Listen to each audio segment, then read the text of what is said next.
Welcome to Sailing El Jaleo. I am a mid-40-year-old who in my early 40s became disillusioned with modern society and all of its promises and pitfalls. Feeling that life was getting a little too boring, I decided to do the logical thing, which is to buy a 40-year-old sailboat and spend the next 3 or 4 years converting it into a long-range, off-grid sailing vessel. Or it might have just been a midlife crisis, who knows. From there, I enlisted the help of my trusty crew, and we've been spending the last 3 years going up and down the east coast of the United States, learning how to sail, learning how to read charts, how to navigate, how to read tides, and basically just how to survive on a sailboat. From here, we plan on spending one more summer up north, doing one last round of upgrades before finally escaping the United States in late 2024 or early 2025. These are our adventures. Feel free to come along if you'd like. Last week when we left off, we got the good old "you shall not pass" Gandalf moment while trying to go under a bridge in Atlantic Beach. The currents were a little bit too strong, so we couldn't make it. So we had to wait until the next morning to try and go through at high tide. From there, we continue our journey down to St Augustine, where we plan on spending a couple of months in the St Augustine area. So I guess we might as well go ahead and get right into it. Grab a drink, climb aboard, and let's get going.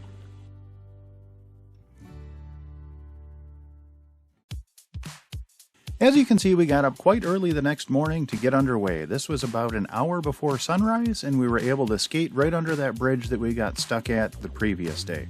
I guess Gandalf must have been on break this morning or something.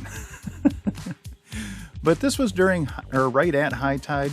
And typically I wouldn't travel in the dark. Doing so on the Intracoastal Waterway can be a little bit dangerous. There are some crab pot floats or fish trap floats that you can run over and they can get stuck in your propeller, which is not good. I did keep an eye out for them. You know, and your eyes do adjust a little bit better than the camera, so I could see a little bit better than what it looks like you could see. And my navigation program is pretty bulletproof. Ever since I got AIS, the GPS is right on, so I've grown to trust that. So navigating in the dark is not super dangerous. I don't like to do it, but in this case, the reason why we did it, we wanted to get under that bridge that we couldn't get under the day before. Could I have waited an hour to do it at first light? Absolutely. The tides or the currents wouldn't have been running that strong yet. So I definitely could have done that, but then I would have been running against the current for the next 2 or 3 hours. Whereas if I left an hour earlier, I could make it to the transition point between inlets, and I could be going either at slack tide or slack current, or I could be running with the current. So by waking up or leaving an hour early, it actually saved me about 2 hours throughout the day and a couple of gallons of fuel. So that's a win-win.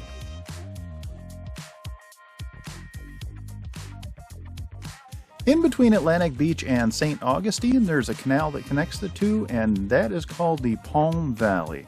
And you know, there are all along the Intracoastal Waterway, there are beautiful homes, North Carolina, South Carolina, you know, but there are certain areas where you can tell, and the dogs are making some noise outside, sorry, they're out there playing, but there are certain areas, Myrtle Beach, through this Palm Valley, once you get down to New Smyrna Beach, and I'm sure as you go further south, the houses just become more obscene. But through this area is one of those where you're like, yeah, these cats have some money.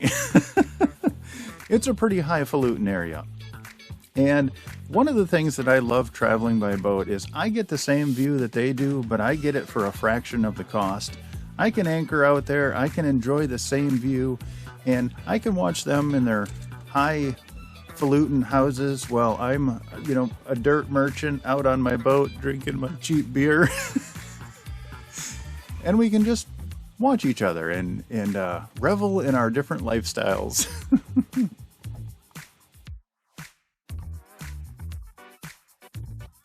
Once we made it through the Palm Valley, we continued down the Intracoastal Waterway and we stopped about 4 or 5 miles north of St. Augustine.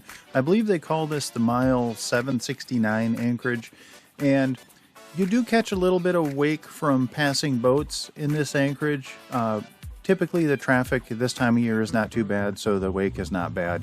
And the reason we stopped here, we planned on staying for a few days. We were expecting some winds out of the east, and this anchorage has nice protection from easterly winds. So we dropped the anchor and hunkered down for a couple of days.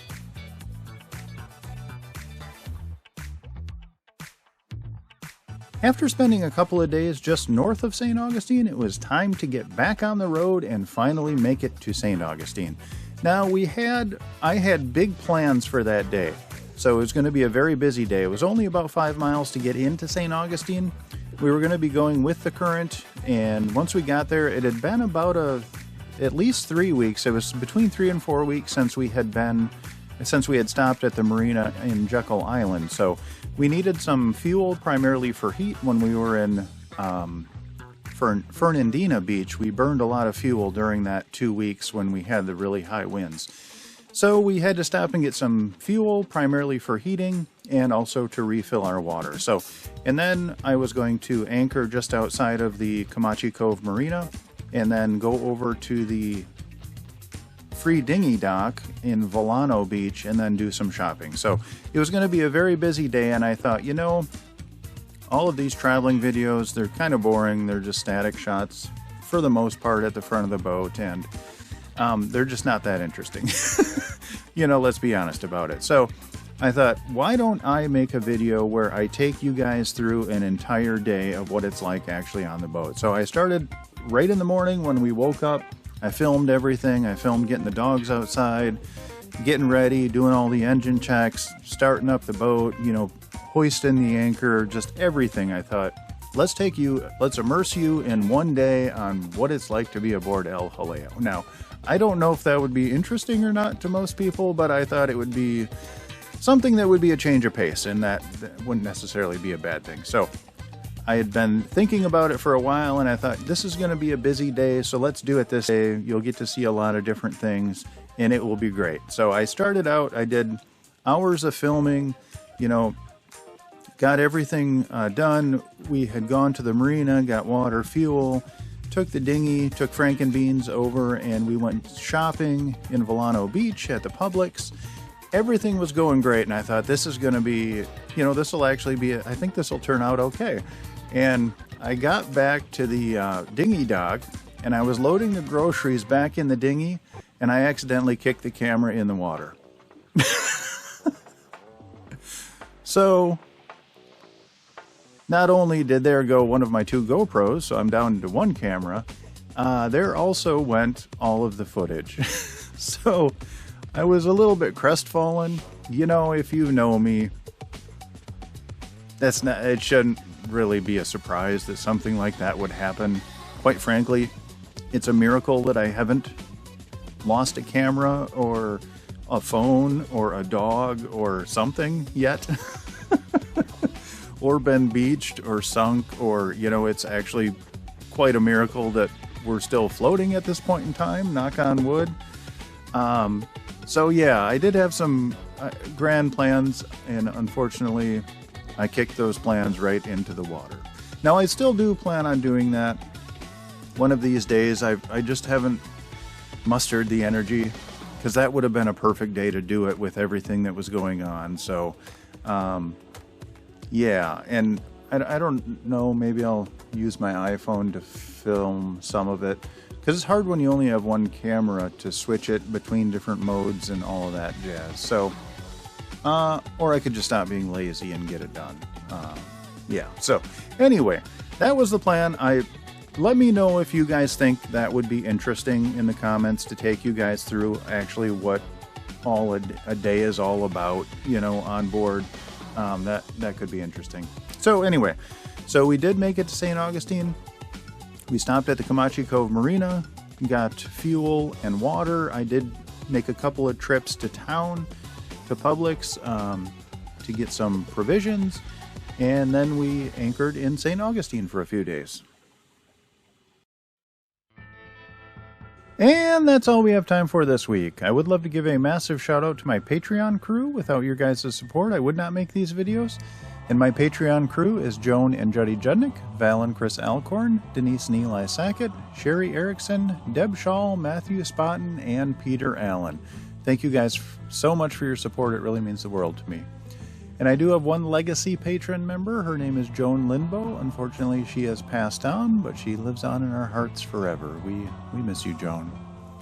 If you are interested in joining our Patreon crew, there is a link in the description down below. That'll take you to our Patreon page where you can sign up, and that'll give you access to hundreds of behind-the-scenes photos and videos and real-time updates, let you know where we're at and what's going on, and you'd help support the channel, which would be awesome. If you do like our videos, please like, comment, and subscribe. That helps us out more than you'll ever know. Alrighty, I hope you all are well, and we'll see you next week.